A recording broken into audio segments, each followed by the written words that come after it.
अगर आप Bybit lover हैं और आप बायबेट एक्सचेंज पे स्पॉट ट्रेडिंग करते हुए मंथली बेसिस पे प्रॉफिट अर्न करना चाहते हैं तो आज की इस वीडियो में सबसे आसान तरीका आपके साथ शेयर करूंगा कि आपने सही तरीके से स्पॉट ट्रेडिंग कैसे करनी है।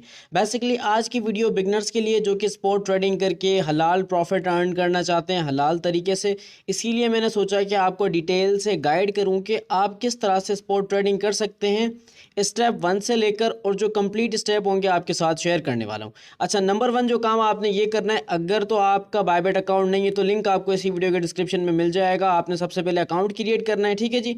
अकाउंट क्रिएट करने के बाद आपने क्या करना है, आपने आ जाना है बायबेट पे, और बायबेट पे आने के बाद अब सबसे जो पहला काम है मेरे भाई, पहला काम आपने ये करना है कि यहाँ पे ऑप्शन है P2P ट्रेडिंग, ठीक है। जाहिर सी बात है स्पॉट ट्रेडिंग करने के लिए हमें फंड्स चाहिए।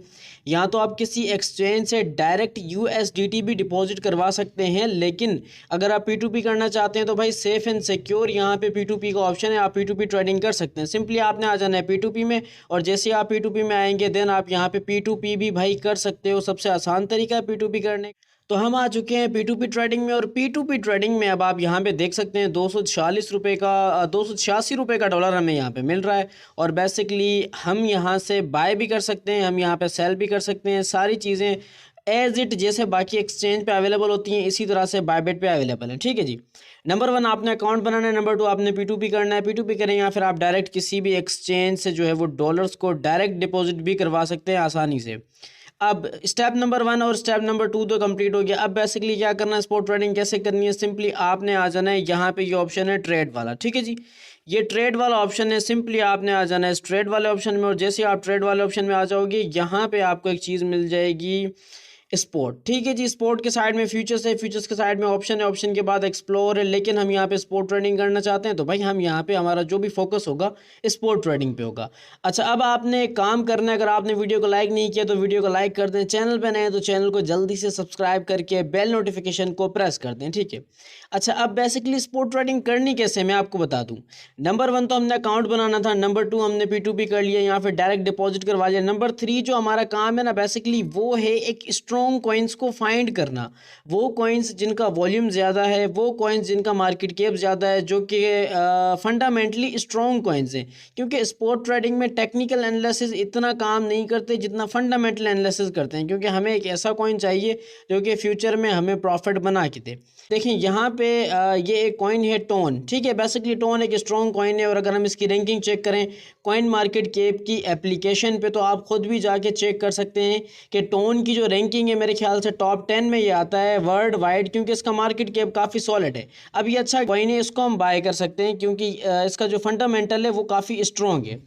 जब भी आपने स्पॉट ट्रेडिंग करनी है आपने क्या करना है, फंडामेंटली स्ट्रॉन्ग कॉइन्स को चेक करना है, ठीक है। इसके बाद मैं आपको लाइव टेक्निकल एनालिसिस भी कुछ बताऊंगा कि कैसे आपने लाइव टेक्निकल एनालिसिस करने हैं, लेकिन आपका कॉइन अच्छा होना चाहिए, जिस तरह से मैंने यहाँ पे टोन को सिलेक्ट किया है। अच्छा, अब यहाँ पे एक ऑप्शन है चार्ट का।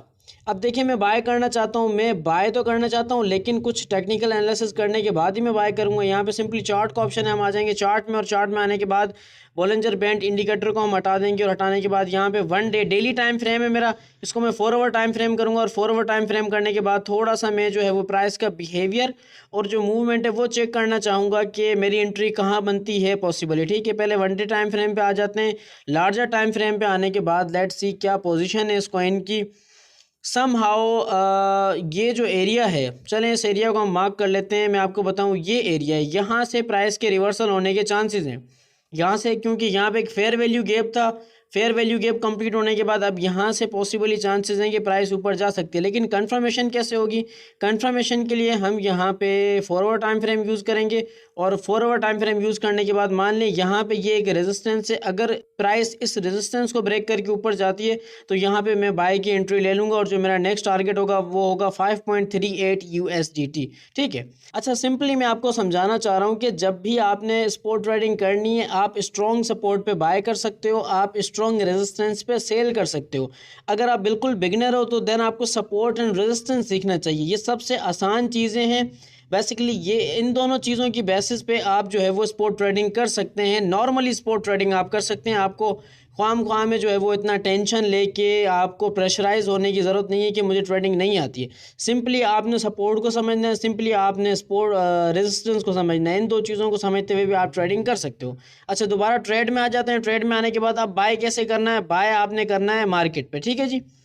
बाय यहाँ पे आपने हमेशा मार्केट जो है वो सॉरी लिमिट नहीं, मार्केट पे हमने करना है, तो यहाँ पे मार्केट लगा देते हैं। अब यहाँ पे आपने बाय कर लिया मार्केट पे, मान लें ये मार्केट प्राइस है इसकी 5.18788, मतलब इसकी मार्केट प्राइस है, ठीक है।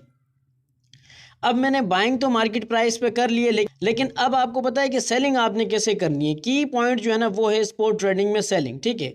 जब आप अपने कॉइन को लॉस में सेल करते हैं, दैट मीन्स कि मार्केट आपका लॉस नहीं करवाती, आप खुद का लॉस खुद करवाते हो। उसका रीज़न ये है कि क्योंकि आपने लॉस में सेल किया है, आपको प्रॉफिट में सेल करना चाहिए। तो सिंपली हम आ जाते हैं यहाँ पे, ये जो सेल का ऑप्शन है, सेल वाले ऑप्शन में आ जाएंगे और यहाँ पे अब सेल हमें किस में करना है? बेसिकली मार्केट पे सेल नहीं करना, हमेशा यहाँ पे है TPSL वाला ऑप्शन है। यह आपको स्पेशली बायबेट में मिलता है। TPSL वाला ऑप्शन है, कंडीशनल है, OCO है और ट्रेलिंग स्टॉप लॉस है, आइसबर्ग है, TWAP है। तो सिंपली आपने क्या करना है? OCO को यूज़ करना है, ठीक है।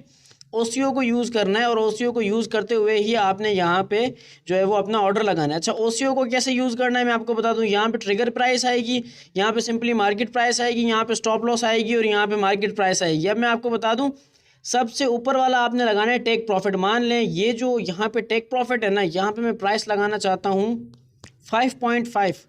मैं चाहता हूं कि जब इस कॉइन की प्राइस जो है वो 5.5 को आ जाए, ऑटोमेटिकली मेरा जो है वो ऑर्डर कंप्लीट हो जाना चाहिए प्रॉफिट में, ठीक है। अच्छा, अब स्टॉप लॉस की बात करें, मैं चाहता हूं कि अगर तो प्राइस यहां से बहुत ज़्यादा नीचे चली जाती है, मान लें 4.9 पे आ जाती है, देन मेरा ऑर्डर यहां पे कंप्लीट हो जाना चाहिए लॉस के साथ। तो आपने सेल हमेशा OCO में करना है, OCO में ही आपने सेल करना है। अगर आप बिगनर्स हैं, आपको नहीं पता, OCO ऑर्डर की स्पेशलिटी ये है कि आप सोए रहें, आप अपना कोई भी काम करते रहें, ये ऑर्डर ऑटोमेटिकली अगर प्राइस ऊपर होगी तो भाई ये क्या करेगा? प्रॉफिट बुक करके आपका ऑर्डर कंप्लीट कर लेगा। अगर प्राइस नीचे जाएगी तो ऑटोमेटिकली जो आपने लॉस सेलेक्ट किया उस लॉस के साथ आपके ऑर्डर को कंप्लीट कर लेगा और आपको बड़े लॉस होने से बचाएगा। इसीलिए मैं बार बार कहता हूँ कि जब भी आपने स्पोर्ट ट्रेडिंग करनी है तो भाई OCO ऑर्डर पे करनी है, OCO ऑर्डर पे ही करनी है। ये आसान सा तरीका है बायबेट पे स्पोर्ट ट्रेडिंग करने का, इसमें कोई झंझट नहीं है, कोई रॉकेट साइंस नहीं है। सिंपली आपने अकाउंट क्रिएट करना है, अकाउंट क्रिएट करने के बाद आपने P2P करना है, P2P करने के बाद आपने किसी स्ट्रॉन्ग कॉइन्स पे, किसी भी स्ट्रॉन्ग कॉइन्स के थोड़े बहुत टेक्निकल एनालिसिस करने हैं, सपोर्ट चेक करनी है, रेजिस्टेंस चेक करनी है, थोड़े से 4 आवर टू 1 डे के टाइम फ्रेम पे आपने क्या करना है? टेक्निकल एनालिसिस करने हैं, ठीक है। टेक्निकल एनालिसिस करने के बाद आपने आना है, उसे मार्केट प्राइस पे बाय करना है। बाय करने के बाद सिंपली जब आपने सेल में आना है, सेल में आने के बाद आपने OCO ऑर्डर को सेट कर देना है। दैट्स इट, इतना ही आपने काम करना है। आप मल्टीपल OCO ऑर्डर भी सेट कर सकते हैं, इसकी कोई लिमिट नहीं है। मान लें आपने 3-4 कॉइन्स को बाय कर रखा है तो आप 3-4 कॉइन्स पे भी ट्रेडिंग कर सकते हैं। आप चाहे तो 4-5 कॉइन्स पे, 10 कॉइन्स पे करना चाहें तो आप 10 कॉइन्स पे भी कर सकते हैं। ये एक आसान सा तरीका है स्पोर्ट ट्रेडिंग करने का। और OCO ऑर्डर जो है वो आपको ऑटोमेटिकली प्रॉफिट भी दे सकता है, आपको बड़े लॉस होने से बचा भी सकते हैं। हमेशा OCO ऑर्डर को यूज़ किया करें।